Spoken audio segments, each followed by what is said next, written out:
ಇದ್ರೂ ಕೂಡ zero performance ಬಗ್ಗೆ ಸಚಿವಾಲಯ ಕರೆ ಮಾಡಿದ್ರು ಅಂತ ಮಾಧ್ಯಮದಲ್ಲಿ ನೋಡಿದ್ರು. ಆ ರೀತಿ ಏನಿಲ್ಲ. ಬಹಳಷ್ಟು ಕಡೆ ಈಗ ನಾವು ಸೋತಿದ್ದೇವೆ.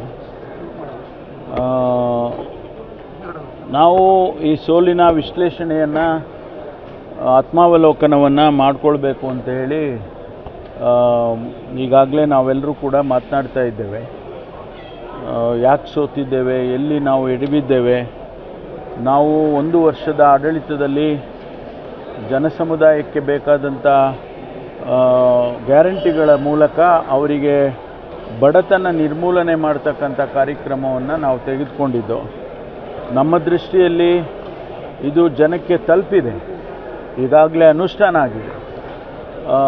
ಆದರೂ ಕೂಡ ಇದು ನಮ್ಮ ರಾಜಕೀಯದ ದೃಷ್ಟಿಯಿಂದ ನಾವು ಮಾಡದೇ ಇದ್ದರೂ ಕೂಡ ಸ್ವಾಭಾವಿಕವಾಗಿ ರಾಜಕೀಯಕ್ಕೆ ಇದು ಅನುಕೂಲ ಆಗ್ಬೋದು ಅಂತ ಊಹೆ ಮಾಡಿದ್ದು ನಾವು. ಆದರೆ ಎಷ್ಟರ ಮಟ್ಟಿಗಾಗಿದೆಯೋ ಅದನ್ನು ನಾವು ಒಂದಷ್ಟು ವಿಶ್ಲೇಷಣೆಯನ್ನು ಮಾಡಬೇಕಾಗ್ತದೆ, ಮಾಡ್ತೇವೆ. ನಿನ್ನೆ ಕೂಡ ನಾನು ಮಾನ್ಯ ಮುಖ್ಯಮಂತ್ರಿಗಳು ಮತ್ತು ನಮ್ಮ ಅಧ್ಯಕ್ಷರು ಮಾನ್ಯ ಶಿವಕುಮಾರ್ ಅವರು ನಾವೆಲ್ಲರೂ ಕೂಡ ಒಂದಿಷ್ಟು ಚರ್ಚೆ ಮಾಡಿದ್ದೇವೆ. ಅಲ್ಲಿ ಬಂದಂಥ ಅಭಿಪ್ರಾಯ ಒಂದು ಸಮಿತಿಯನ್ನು ಮಾಡಿ, ಒಂದು ಸಮಿತಿ ಹಿರಿಯರು ಅನುಭವಿ ಇರ್ತಕ್ಕಂಥವ್ರನ್ನ ಒಂದು ಸಮಿತಿಯನ್ನು ಮಾಡಿ ಇದರ ವಿಶ್ಲೇಷಣೆ ಮಾಡಬೇಕು, ಆತ್ಮಾವಲೋಕನ ಮಾಡಬೇಕು ಅಂತ ಸಲಹೆಗಳನ್ನು ನೆನೆ ಅನೇಕ ಜನ ಸಚಿವರುಗಳು ಕೊಟ್ಟಿದ್ದಾರೆ.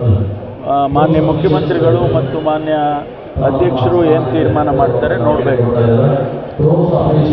ಸ್ವಾಭಾವಿಕವಾಗಿ ನಮ್ಮ ಜನರಲ್ ಸೆಕ್ರೆಟರಿ ಇನ್ಚಾರ್ಜ್ ಪ್ರಧಾನ ಕಾರ್ಯದರ್ಶಿಗಳೇನು ಸುರ್ಜಿವಾಲಾ ಅವರಿದ್ದಾರೆ, ಅವರು ಇನ್ಚಾರ್ಜ್ ಇರೋದರಿಂದ ಅವ್ರದ್ದು ಕೂಡ ಅವರು ಲೆಕ್ಕ ಕೊಡಬೇಕಲ್ಲ ಡೆಲ್ಲಿಯಲ್ಲಿ AICCಯಲ್ಲಿ. ಹಾಗಾಗಿ ಅವರು ಕೂಡ ಒಂದಿಷ್ಟು ಈ ಚರ್ಚೆಯಲ್ಲಿ ಭಾಗವಹಿಸ್ತಾರೆ ಅಂತೇಳಿ ನಾನು